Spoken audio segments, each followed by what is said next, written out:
rendez-vous avec le roi des rois, celui qui est au-dessus des rois humains, le Seigneur des seigneurs bien-aimés.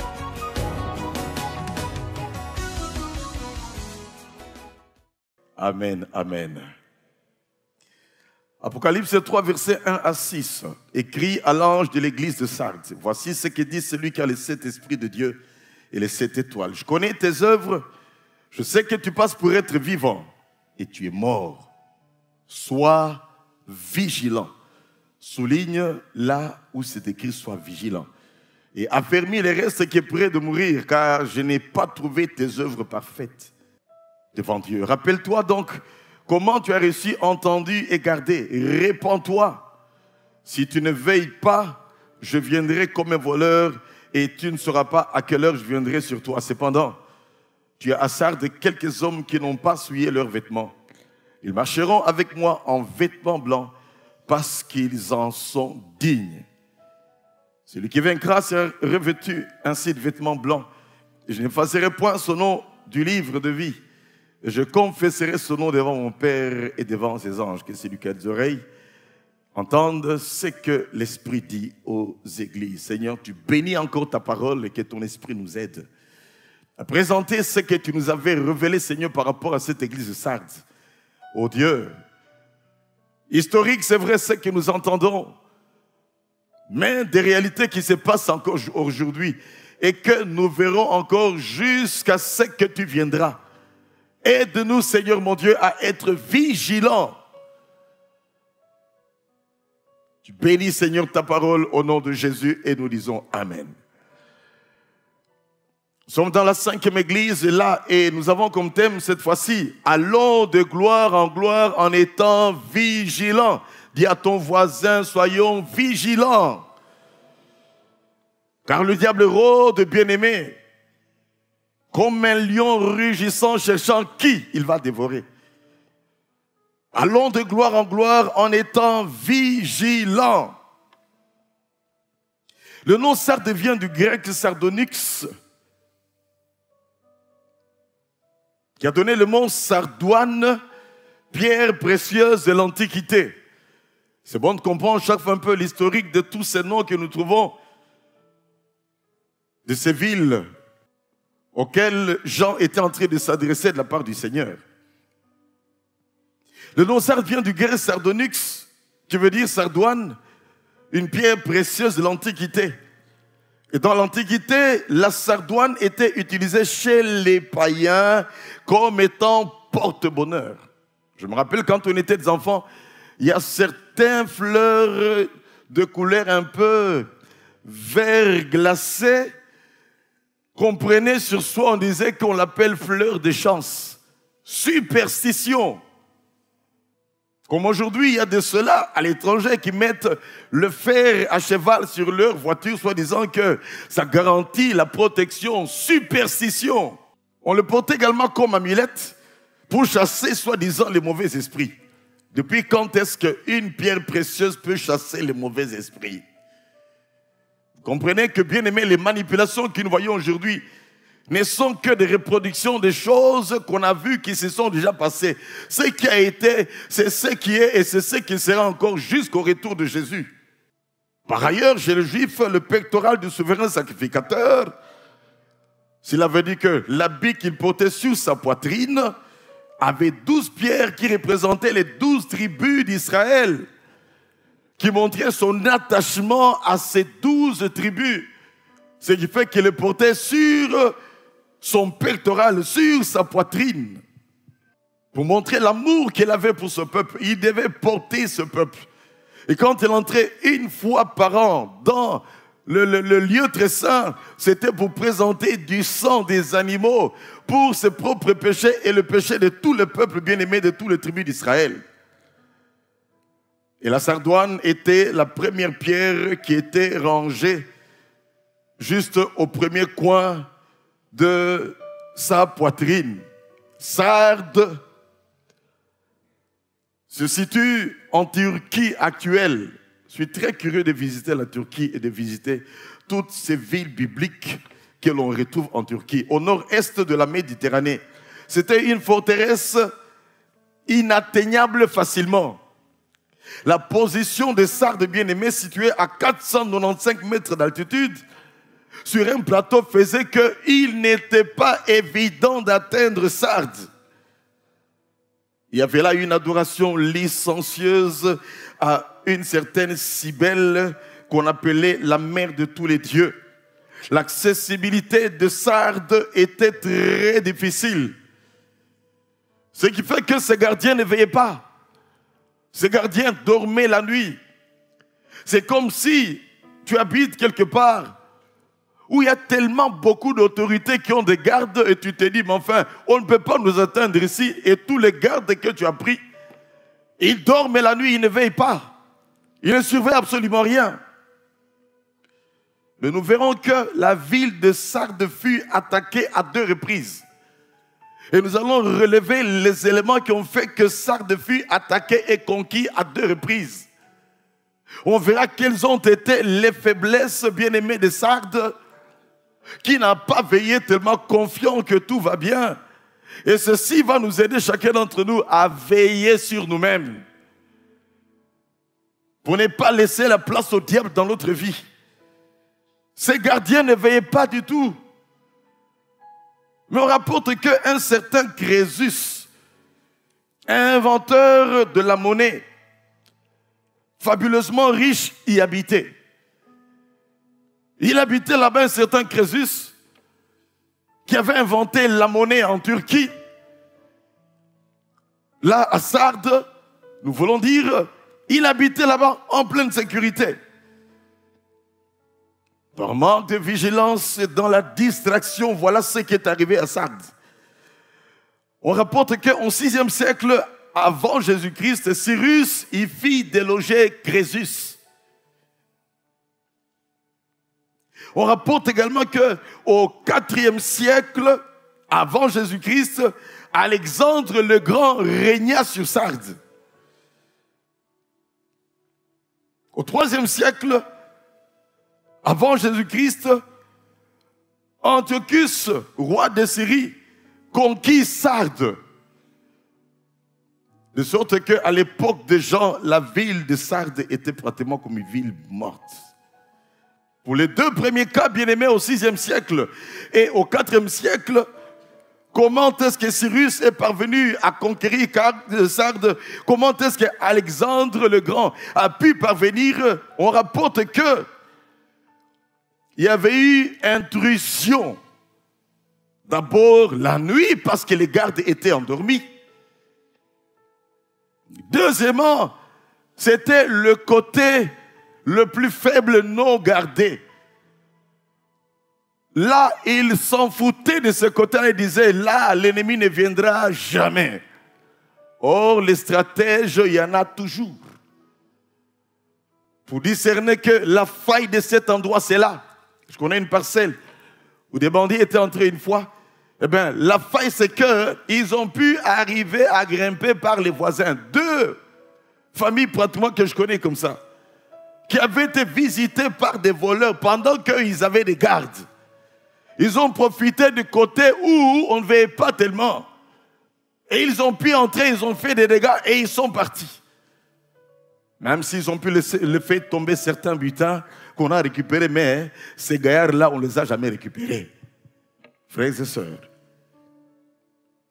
c'était la nuit pour les 2 cas et c'était le côté non gardé. Amen, amen.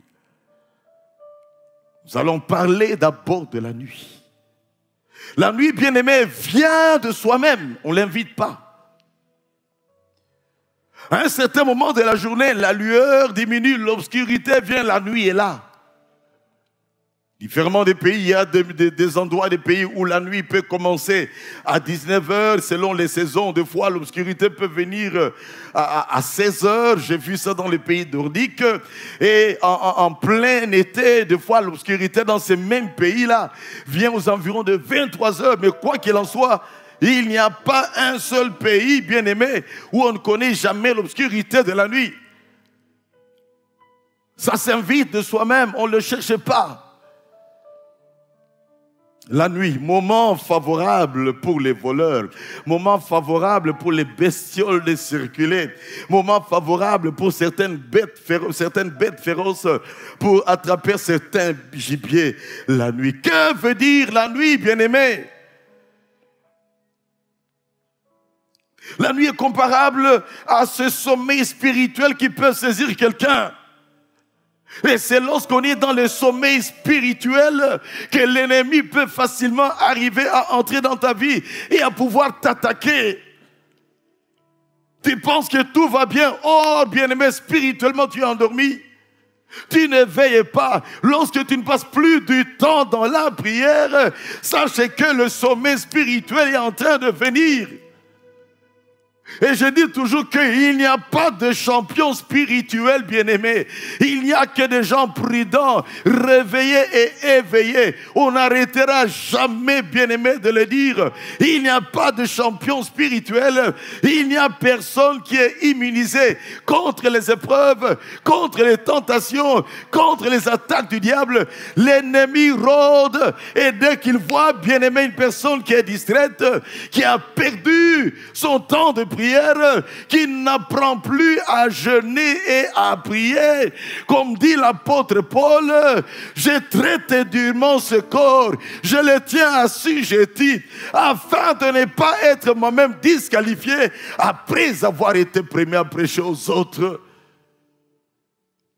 On peut se dire facilement, j'ai tellement amené des âmes au Seigneur, j'ai tellement servi le Seigneur, oh j'ai tellement donné à Dieu, et j'ai encore besoin de beaucoup prier, et j'ai encore besoin de veiller, je suis tellement prudent, je peux me permettre maintenant n'importe quoi, et je sais que je saurai comment m'en sortir. Attention, bien-aimés! Dès que la prière n'est plus là, dès que la méditation de la parole n'est plus là, dès qu'on n'est plus fidèle à l'église, dès qu'on n'est plus attaché à ceux-là qui ont le même plumage que toi, qui défendent l'identité du chrétien, et qu'on commence à s'aventurer, à être tout le temps avec ceux-là qui peuvent te niveler vers le bas, commencer à faire ce qu'ils font, les accompagner. Là, on ne peut pas les accompagner, passer du temps avec eux, entendre des balivernes, n'importe quoi, qui peut arriver à te rabaisser spirituellement. Sachez que le sommet spirituel est là. Et l'ennemi va t'attraper. Et on s'étonnera comment se fait-il que la position bien-aimée naturelle de Sardes faisait qu'il était presque impossible, bien-aimé. Mais quand l'ennemi vient attraper quelqu'un, il étudie toutes les stratégies. S'il ne peut pas t'avoir dans l'amour de l'argent, il va te chercher dans l'orgueil. S'il ne peut pas t'avoir dans l'orgueil, il va te chercher, bien-aimé, dans l'immoralité. S'il n'arrive pas à t'attraper dans l'immoralité, il va te chercher à trop parler. Il va t'amener à l'amour des choses du monde, des biens du monde. Aimer le monde, à la modernité. Tu deviens esclave, bien-aimé, de tous ces smartphones aujourd'hui. Bonne chose, on en a besoin. L'intelligence, la connaissance augmentera vers la fin des temps. Gloire à Dieu, ça nous aide tout cela. C'est grâce à la connaissance dans la fin des temps qu'on peut maintenant utiliser notre cobalt qui est tellement convoité par le monde entier qu'on peut l'utiliser pour faire des voitures électriques, bien-aimé, très très bientôt. Et on a déjà commencé à le faire. C'est l'intelligence que Dieu a donnée aux hommes. C'est cette intelligence qui fait qu'on peut nous faire des smartphones, de sorte que où que tu es, on peut te voir, on peut arriver à te repérer. Où que tu es, tu peux envoyer n'importe quelle image. Où que tu es, tu peux arriver à entrer dans n'importe quelle bibliothèque. Mais le piège, ça peut être quoi? C'est que tu peux commencer à avoir certaines images comme en blaguant, puis tu continues avec les mêmes images. Les choses peuvent sembler être très très bien, ce n'est pas tellement dangereux. Puis on est en train de tirer petit à petit comme une poule, bien-aimée, qu'on amène dans le poulailler afin de l'attraper, de le tuer. Tout ce qu'on nous y présente, bien-aimé, n'est pas doré, sinon de l'or plaqué tout simplement. Tout n'est pas consommable. Il faut du discernement dans la fin des temps. Sinon, c'est l'obscurité qui va venir dans ta vie en plein jour. Si c'est en pleine nuit qu'on a eu à pouvoir atteindre ça de bien-aimé et à surprendre tout le monde jusqu'à ce que des gens sont venus régner là dans ce coin-là, si bien-aimé c'était en pleine nuit, c'est lorsque tu es dans le sommet spirituel également que l'ennemi va t'attraper. C'est pour cela, veillons, ayons la discipline spirituelle pour éviter d'aller là où on ne doit pas aller, chercher la face de Dieu. Et n'est pas s'allier à n'importe qui, bien-aimé, comme ami. Même nous, aujourd'hui, en tant que serviteurs de Dieu, nous veillons pour ne pas, bien-aimé, être attachés à des amis qui peuvent nous niveler vers le bas. Nous veillons sur ça. Nous tâchons de veiller sur ça, afin de maintenir des contacts avec ceux-là qui ont la même vision de Dieu comme nous, qui tiennent à accomplir la volonté de Dieu, à marcher dans la sainteté, à chercher les intérêts de Dieu, et que l'œuvre de Dieu aille de l'avant, et que nous impactions, bien-aimés, partout où nous passons, que nous gagnions les âmes au Seigneur. Amen, amen. Un pasteur qui a minimisé la mission, j'aurais de la peine à pouvoir m'attacher à un tel pasteur. Un pasteur qui minimise la vie de sainteté, je ne peux pas m'attacher à un tel pasteur. Les oiseaux de même plumage volent ensemble. Tu ne verras jamais les hirondelles avec les pigeons. Tu ne verras jamais les aigles avec les poules. Frères, sœurs, est-ce qu'il y a un sommeil spirituel qui est venu dans ta vie? Y a-t-il des ténèbres spirituelles qui ont commencé à t'envahir en plein jour? Lorsqu'on est en cet endroit-ci et qu'on est en train de rêver le coup que l'on va faire demain, tu es dans le sommeil spirituel. Si tu es dans cet endroit et tu calcules, le culte finira à quelle heure? Parce qu'il faut absolument que j'aborde cette fille-là. Sommeil spirituel. Lorsqu'après qu'il y a eu un deuil en famille, bien-aimé, et qu'on dit maintenant on va pratiquer la tradition. Tout le monde enlevait les chaussures. Tout le monde, vous allez tenir le pied de la poule, c'est la tradition. Et que tu fais cela également, bien-aimé, tu es dans le sommeil spirituel. Examen à passer et que tu réalises que tu ne vas pas t'en sortir, tu commences à tricher chez les autres. Sommeil spirituel. Et aujourd'hui, eh ben, toutes les techniques sont possibles avec les smartphones.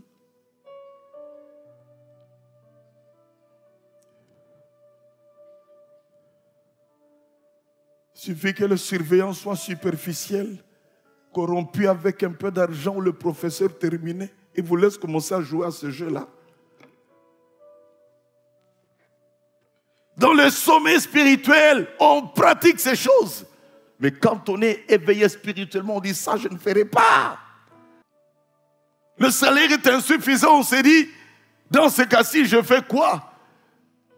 Ne puis-je pas me servir? Ne puis-je pas utiliser l'argent qui est sur ma garde et je vais le remettre par après? Bien-aimé, même si on ne te verra pas, c'est une mauvaise pratique. Et il faut être dans le sommeil spirituel pour faire ce genre de choses. Ce n'est pas à toi, c'est l'entreprise. Ce n'est pas à toi, bien-aimé, c'est la caisse de l'État.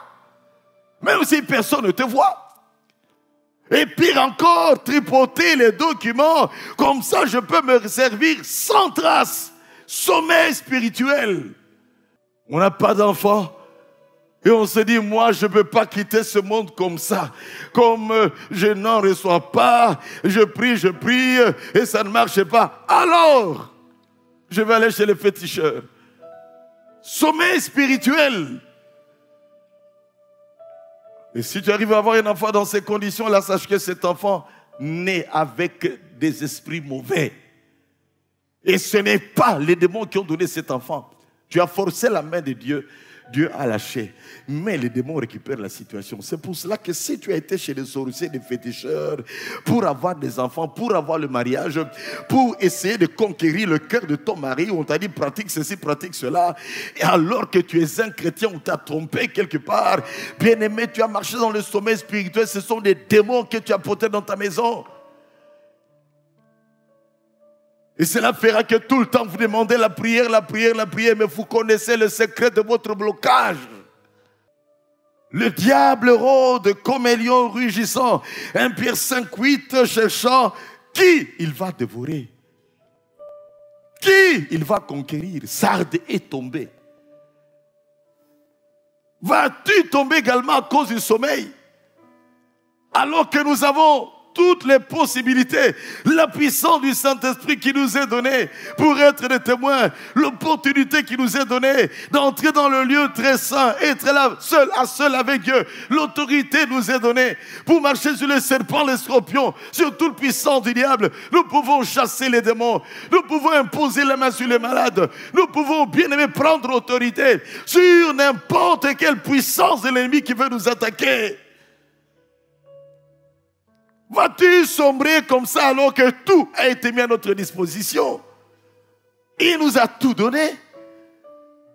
Il a dit, je ne vous laisserai pas seul. Il nous a laissé le Saint-Esprit qui nous a remplis de puissance, des dons, d'autorité, afin que nous marchions tête levée, afin que nous sachions résister, bien aimés, aux attaques du diable. Afin que nous marchions réveillés et éveillés, et non pas des cadavres ambulants, comme Sardes. Vous prétendez être vivants, mais vous êtes morts là à Sardes. Quelle est cette obscurité qui a endormi ta foi? Quelle est cette obscurité qui a anesthésié ta foi? Quelle est cette obscurité qui a tué ta foi, bien-aimé, au point que ta lumière ne luit plus? N'est-ce pas que tu appelles être la lumière du monde, le sel de la terre? On ne prend pas la lumière pour la mettre sous le boisseau, pour la mettre sous le lit. La lumière doit luire, bien-aimé. Et quand la lumière luit, eh bien les bestioles s'en vont. L'ennemi devait te chercher et dire, je vais perdre le temps ici, je vais partir et je reviendrai pour voir si la personne est toujours réveillée. S'il te trouve endormi, ça y est, bien-aimé. Il met la main sur toi. C'est pour cela qu'on doit marcher avec discernement. Demeurer dans la vie de prière, la vie de prière. Je soupire de voir la prière de lundi, bien-aimé, la prière de vendredi, cette salle être remplie pour dire je viens chercher la face de Dieu. C'est lui seul qui peut m'aider à demeurer debout et à persévérer debout. Et je n'arrêterai jamais de le dire. Je m'efforce moi-même tant que je peux le faire de pouvoir venir. Lundi, c'est mon jour de repos. Mais je fais de mon mieux pour dire que je dois aller prier parce que j'ai besoin de la prière. Est-ce parce que je ne prie pas à la maison? Non, je prie à la maison. Est-ce parce que je ne jeûne pas à la maison? Je jeûne à la maison. Est-ce parce que je ne prie pas dans ma voiture? Je prie partout où je suis. Je prie, bien-aimé. Mais je veux être là également pour persévérer avec les saints.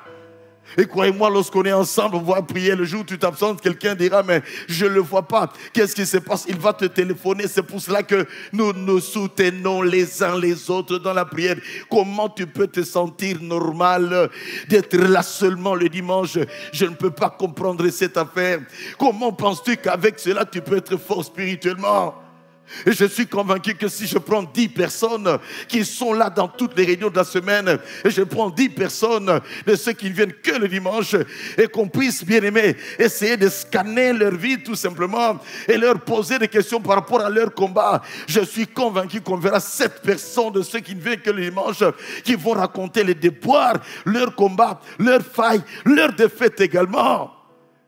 Pourquoi? Parce qu'ils ne sont pas imbibés de la vie de prière. On doit être comme des buvards qui sont imbibés de la vie de prière, bien-aimés. Des buvards comme autrefois. Dans le temps, dans les années 63-64, à l'école, on avait sur le banc un petit encrier où il y avait de l'encre, on avait des plumes. On devait chaque fois prendre de l'encre pour écrire. Et quand il y avait coulé d'encre, on prenait un buvard, on mettait, il était imbibé de l'encre. Soyons imbibés, bien-aimés, de la vie de prière. Et quand l'ennemi rôde rugissant, il va trouver que là, non, il y a le feu de Dieu dans cet endroit-là. Je passe. Il peut te provoquer, mais après, il passe. Il reviendra. Mais si, toi-même, tu as développé la culture de la vie de prière. La culture de la vie de prière. Crois-moi, tu seras fort, très fort, toujours fort. Tu vas influencer, tu vas impacter, bien-aimé. Et tu seras quelque part un étalon, un exemple que d'autres vont chercher à suivre. C'est ce qui fait que certains ont de la peine à amener ne fût-ce qu'un seul membre de leur famille à l'église. Parce que dans les choses du monde, on te retrouve. Dans l'alcoolisme, on te retrouve. Dans la polygamie cachée, on te retrouve. Dans la polyandrie, on te retrouve. Dans les magouilles diverses, on te retrouve. Et quand tu les invites, ils se disent, on va les prier qui et quoi? Toi-même là, ta vie. C'est ce que j'avais dit à la personne qui m'avait invité en 1981 pour l'accompagner dans une église. Tu vas m'inviter dans l'église pour faire quoi? Je te connais, tout ce que tu faisais là. Il me dira non, j'ai changé, j'ai donné ma vie à Jésus, je suis devenu pasteur. Et je lui dis bon, pour nos amitiés, je t'accompagne quand même. Mais ma première réaction c'était, mais tu vas m'apprendre quoi? Je te connais très bien, ta vie là que tu me racontais. On va le prier quoi? J'ai prié, je suis fatigué de prier. Laisse-moi mener ma vie, mangeons dans son buvons, demain nous mourrons. Un point, un trait. Mais parce qu'il m'a dit que maintenant, voici ma nouvelle vie. Je l'ai suivi jusqu'aujourd'hui. Il est même mort, je suis vivant aujourd'hui. C'était la nuit. Le temps d'obscurité. Dis à ton voisin, quelle est l'obscurité qu'il y a dans ta vie? Il y a l'obscurité, bien-aimé, qui vient petit à petit. Puis progressivement, ça devient intense. Puis il y a l'obscurité forte de la nuit vers 2 heures du matin. Puis petit à petit, la lueur du jour qui vient. Tu es à quel niveau par rapport à l'obscurité? Es-tu en pleine lueur où tu marches avec Dieu comme il faut? Et c'est ce qu'on vivra dans l'éternité. Il n'y aura pas de lampe, la gloire de Dieu nous éclairera. Mais déjà maintenant, quand tu marches avec le Seigneur, tu peux mener une vie de gloire où tout est lumière dans ta vie. À peine des petites obscurités peut-être, mais qui vite peuvent être détectées. Et vite, on reprend la marche avec Dieu. Mais si tu te laisses aller, somnolence totale, tu vas tomber comme Éticus était tombé dans les Actes des Apôtres. Pendant que Paul était en train de prêcher, Éticus est tombé, mort. Lui était Paul, il serait resté mort. Mais Paul est descendu à prier pour lui. Il s'est relevé. Il était à la périphérie, à la fenêtre. La fenêtre, c'est la périphérie. Comme sur ces fenêtres, un pied dehors, un pied dedans. Et il somnolait. Pendant qu'on prêchait fort, il somnolait et il est tombé. Ne sois pas de cela en train de somnoler spirituellement pendant que l'église est en train d'aller de l'avant. Ne vois-tu pas les merveilles que Dieu fait en ces lieux? Vas-tu être rétrograde? Vas-tu être recalé en arrière pendant que l'église est en train d'avancer? Et c'est comme ça qu'on voit quelquefois des gens qui ont été avec nous au début de l'église. Et à un certain moment, on se pose des questions, mais qu'est-ce qui s'est passé dans leur vie? La Bible dit, ceux qui persévéreront jusqu'à la fin seront sauvés. Et ceux qui ont persévéré avec nous, plein qui sont dans cette chorale, qui ont été des étudiants à l'école secondaire, devenus de grands ingénieurs. Plein de ceux qui sont avec nous au protocole, etc., qui ont été des étudiants autrefois à l'école secondaire, mais des licenciés en train de continuer à servir le Seigneur. Vas-tu sombrer ou tu es déterminé à aller de l'avant avec le Seigneur? Sors de ton obscurité. Dis à ton voisin, sors de ton obscurité. Il y avait d'une part cette attaque nocturne, il y avait d'autre part également le côté qui était non gardé, qu'on a minimisé. Dis à ton voisin, côté non gardé.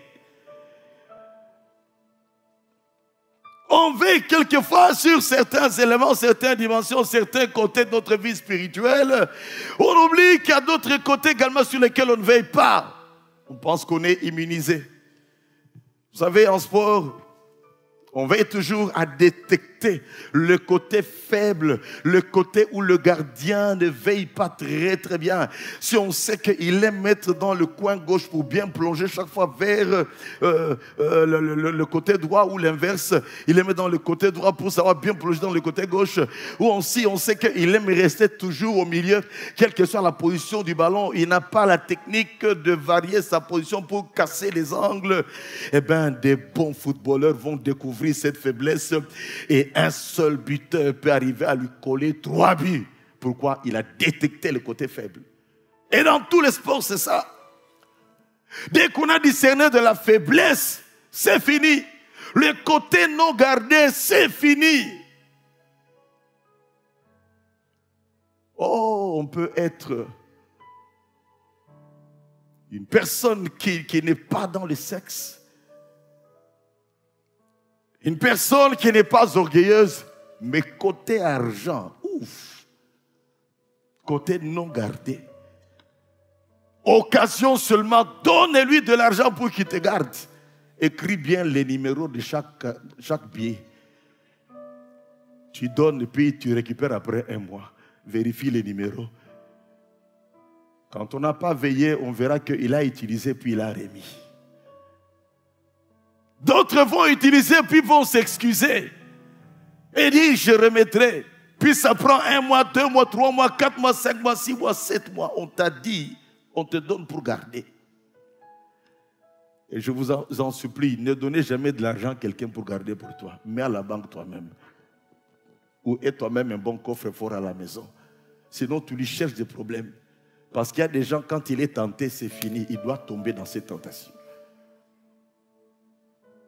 Et ceux qui ne savent pas résister comme Joseph. Le côté non gardé de Joseph, c'était quoi? Ce petit orgueil-là. Je vais régner sur mes frères. J'ai rêvé que les étoiles de tous mes frères se pliaient devant moi. Il était fort pour se garder par rapport à l'immoralité. Il a tenu devant la femme de Pharaon. Il va avoir l'opportunité de lui donner, d'accéder, de toucher de l'argent, de commander, d'être à l'aise. Il a dit, ce côté-là, en tout cas, on ne mourra jamais.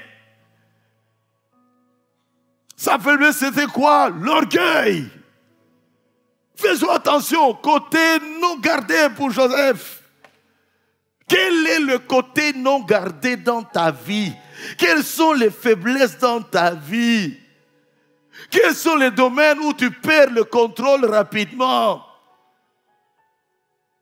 Est-ce, bien-aimé, ta langue, petit comme un gouvernail, mais qui peut diriger tout un bateau? Ta langue, tu parles, tu colportes, tu rapportes, tu calomnies, tu dis des choses non vérifiables. Quel est le côté non gardé de ta vie?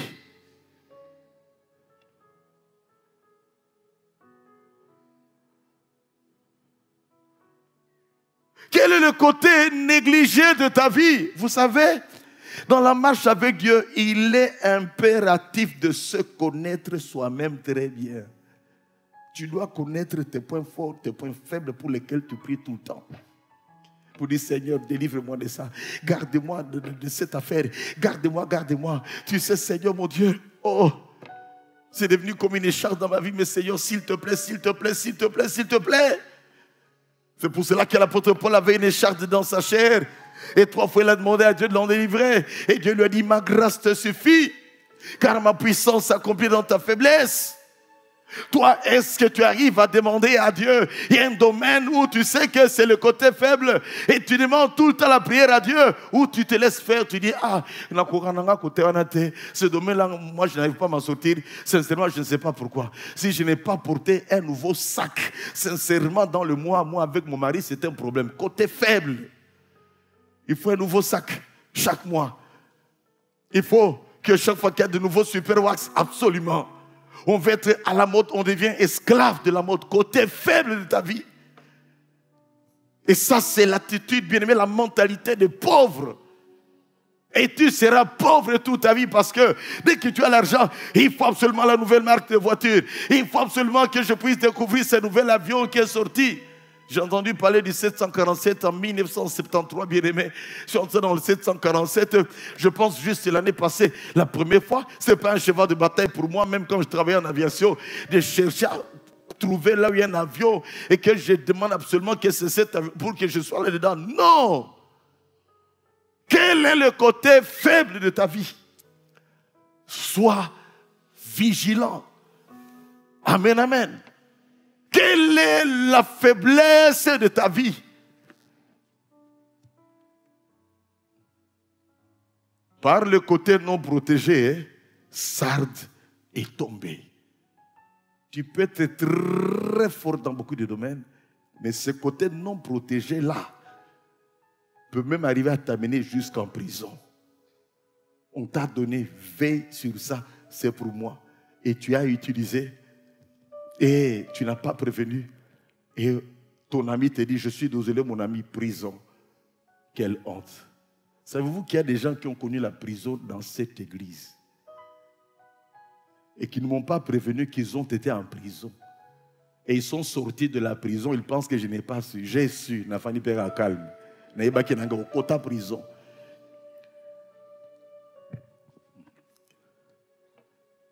Laisse-moi vous dire ceci, dans la vie, c'est là que je vais terminer. Il y a 3 catégories de gens qui connaissent beaucoup de choses. Il y a les médecins, il y a les avocats, et il y a les pasteurs qui connaissent beaucoup de choses. Mais Mitema Sandouk. Tu penses qu'on ne sait pas? On sait. Je sais. Tu m'as caché? Bon. Le jour où tu me dirais, je te dirais que je savais. Mais pourquoi tu m'avais caché? Et on vient, on prie, on prie, on prie, on prie. Et quand tu n'as pas avoué ces choses-là, ça reviendra. Ce loco soit mbongo, ça reviendra. Ce Bassia Batou, ça reviendra. Ce pédophilie, ça reviendra. Mais quand tu mets à nu, tu te livres. Il faut que tout ce qui est des ténèbres soit mis à nu afin que les ténèbres soient transformées en lumière. Dit la parole de Dieu. Mais il y a au piclé, surtout les hommes, bah piclaka.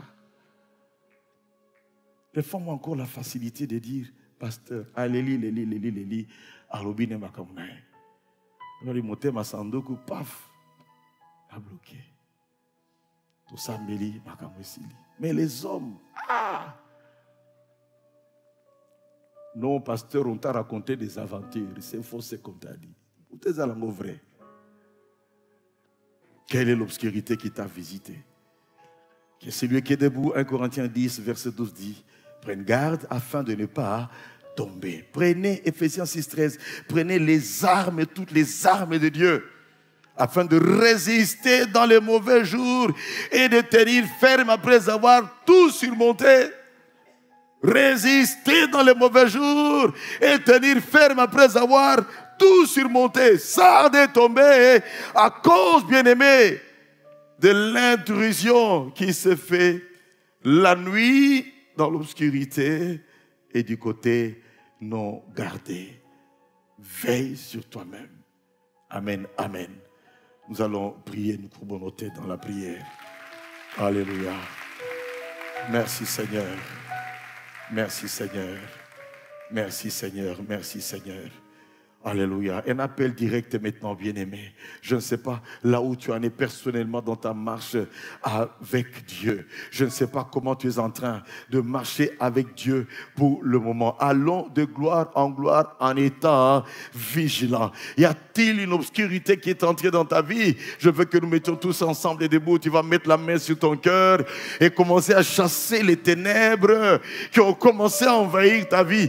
Nous prenons 1 minute, bien-aimé. Mets ta main sur ton cœur, tous on est debout parce que personne ne peut dire que chez moi tout est clair. Non, bien-aimé, on est encore dans ce corps de chair et il peut y avoir des légères obscurités qui sont en train de venir petit à petit. Peut-être que tu n'as jamais pris l'alcool et puis à cette occasion-là, tu as dit, je vais goûter un peu comment est le vin. Je vais goûter un peu comment est la champagne. Et en essayant, bien-aimé, il est dit dans un adage, bon, celui qui a bu, boira. Tu t'es gardé dans la crainte de Dieu. Chasse, tu as 32 ans. On t'a menti, on t'a dit que toi là, si tu ne vis pas le sexe jusqu'à 35 ans, tu ne sauras pas vivre, tu vas décevoir ton mari. Et quelqu'un t'a dit, il faut que je t'entraîne. Tu as osé goûter, bien-aimé. Sache que les ténèbres sont venues dans ta vie. Ou quelqu'un t'a promis de t'amener dans ces choses-là. Refuse au nom de Jésus. Lève ta voix, commence à chasser toi-même les ténèbres qui viennent envahir ta vie. Tu te connais toi-même, tu te connais toi-même. Commence à chasser cela au nom de Jésus. Chasse cela. Si tu veux taper les mains, tu les tapes. Mais ce n'est pas en tapant les mains que les démons partent, mais c'est par la conviction que toi-même tu as. Alors fais comme bon te semble, bien-aimé. L'essentiel est que tu es en train de dire, je ne sombrerai pas. Non, les ténèbres ne régneront pas toujours dans ma vie. Les ténèbres qui commencent à venir, comment se fait-il que j'ai pris ce demi-verre, je n'ai jamais pu? Comment se fait-il que j'ai permis à celui qui n'est pas mon mari de m'embrasser? Comment est-ce que je me suis permis d'utiliser l'argent qui n'est pas à moi? Les ténèbres ont commencé à venir dans ta vie. Chasse ces ténèbres et prends la résolution de ne pas sombrer dans ces ténèbres. Seigneur notre Dieu, tu connais chacun, tu me connais moi-même.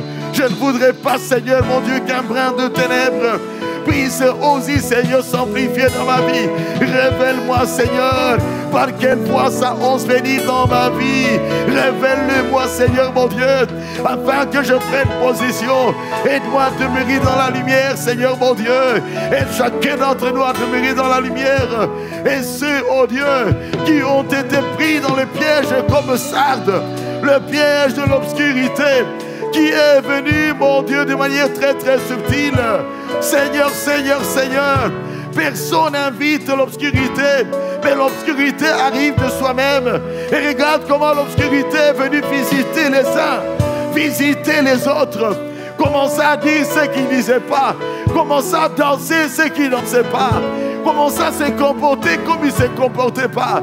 D'une manière ou d'une autre, je chasse toute obscurité dans cette église, dans la vie de mon peuple, et les moindres brins d'obscurité, dans ma propre vie, dans ma famille, je les chasse au nom de Jésus.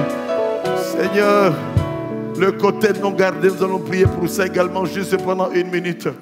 Tu connais ta vie, le côté non gardé qu'il y a dans ta vie. Tu t'es dit, oh là, je n'ai pas besoin de faire un effort, je suis tellement fort de ce côté-là. Même si je n'ai pas prié, je sais comment résister. Attention, nous devons rester éveillés. Même s'il y a une certaine sécurité, bien-aimé spirituel que nous vivons, nous devons veiller, veiller. Ils n'ont pas veillé sur le côté non gardé. Et bien-aimé, ces autres auront discerné que ce côté-là n'est pas bien gardé. Comme ces parcelles, on discerne que ce côté-là n'est pas bien gardé. Et on arrive à faire intrusion par ce côté non gardé. Tu te connais toi-même. Quel est le domaine non gardé de ta vie? Je veux que tu demandes à Dieu, bien-aimé, de te révéler cela. Si tu ne le connais pas, de te révéler cela. Alléluia. Ramamaya Karabasato, lève ta voix. Lève ta voix, lève ta voix, lève ta voix, lève ta voix. Alléluia. Discerne le côté non gardé et demande à Dieu la grâce de veiller, de veiller, de veiller, de veiller.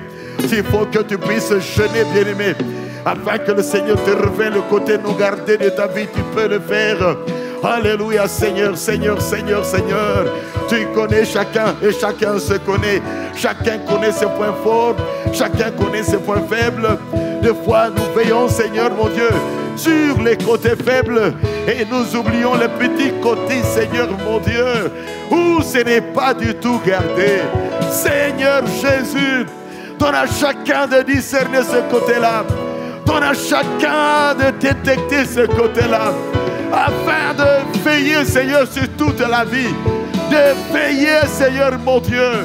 Jésus, que les côtés non gardés soient gardés à partir d'aujourd'hui et que chacun d'entre nous, Seigneur mon Dieu, nous puissions être vigilants. Fais de nous des chrétiens vigilants. Nous ne voulons pas être des cadavres ambulants qui font semblant d'être debout, mais qui sont déjà morts, comme ceux qui étaient à Sardes, jusqu'à se faire déloger parce qu'ils n'ont pas veillé. Seigneur, nous t'en supplions, viens à notre aide, viens à notre secours. Nous ne comptons que sur toi. Lève ta voix maintenant, remercie le Seigneur, parce que c'est lui qui t'aidera à être vigilant et à demeurer vigilant. Et il va t'aider. Il a fait sa part à la croix de Golgotha, tout a été accompli. Mais ta part à toi, c'est d'être dans la vie de prière individuelle, la vie de prière collective.